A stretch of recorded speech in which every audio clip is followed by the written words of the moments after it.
So what is up guys, ito nga pala si Pixelated at ang trip natin ngayon ay magbukas nito ating bagong parcel.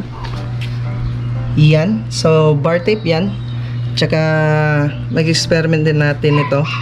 So gear cycle, hindi ito gear cycle, degreaser na bago kasi nagmamahala na yung gear cycles eh. So try natin yan kung pwede pang pamalit or pansamantagal. So ito na nga yung nabili natin sa Shopee. So kunyari di ko pa nabubuksan. So kaya nga pala ako bumili ng bar tape kasi sumemp lang ako nung nakaraan dahil sa kabubuhan ko. Alam niyo yung may pumipitik. Sabi ko sa kanya, magsiskid ako tapos pitikan mo ako. So ito yung resulta ng pitik. Yan, pitik pa more. So ito nga pala ang brand. To? West Bike. West Biking na brand.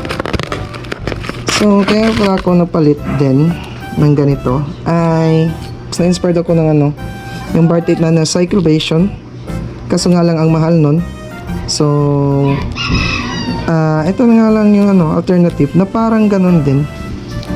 So kita nyo naman yan, silver, parang nagbablock pag depende sa anong tawag nito, parang reflective reflective effect.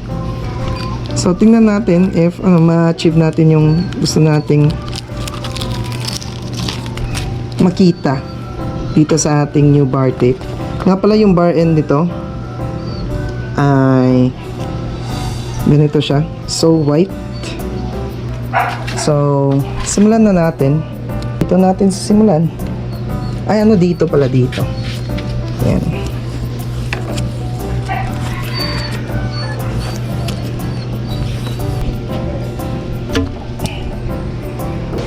Yan, so ito try natin itong RAC Cycle Care Partner Foam and Degreaser. So tingnan natin kung magkapareho ba ng performance.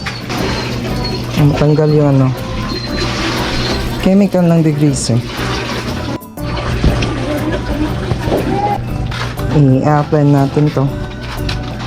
So nga pala, bago natin sisimulan yung pagbalot ay meron tayong dalawang uri ng pagbabalot dito sa ating bar tape.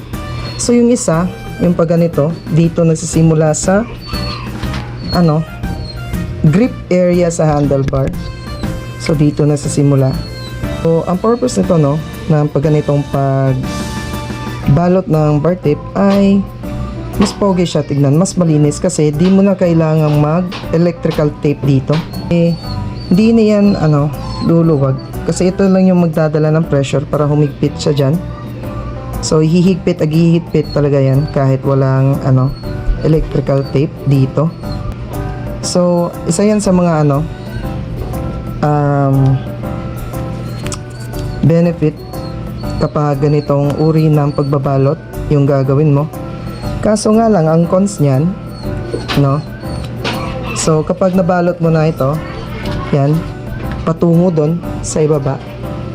So if ever na lumuwag dito banda, tapos nag-pop dito ng paganyan, so wala ka talagang ibang option kundi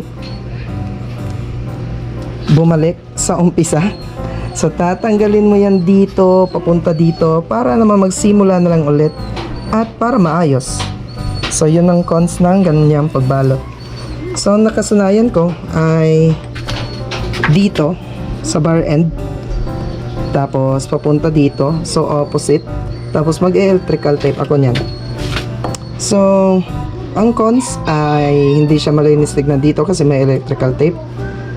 Pero ang napagaganda lang nitong ganitong pagbalot ay if ever na magkapareha ng una na may sumulpot dito kasi lumuwag, so hindi mo na kailangang umumpisa pa dito, tanggalin dito at para bumalik na naman dyan. So tapos pa ganyan, huwag kayong magdalawang isip gumupit guys. Yun, so kita nyo, nag-prevent lang yung gupit ginupit natin. So So yun, blend lang. So, ititape ko na lang. Alright. So, ito na nga yung cyclovation natin na nano knock of cyclovation. So, tingnan mo. Yan, may itim-itim, tapos nag-gray, tapos may itim-itim. So, parang cyclovation lang talaga yung datingan nito. Kaso nga lang, much cheaper ito ng, ewan ko, 3 times much cheaper.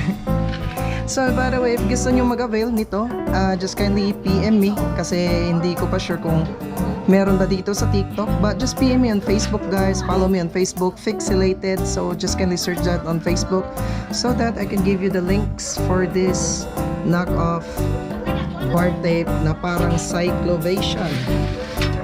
Yun. Diba? Ganda. And then, by the way, tatapusin natin to. Kasi anong oras na matutulog ako. So wala pa akong tulog, napakapawis, tingnan mo naman, para ng gago. And by the way, if you're still watching, please stop watching, grab your bike, ride it like hell and be safe. Peace.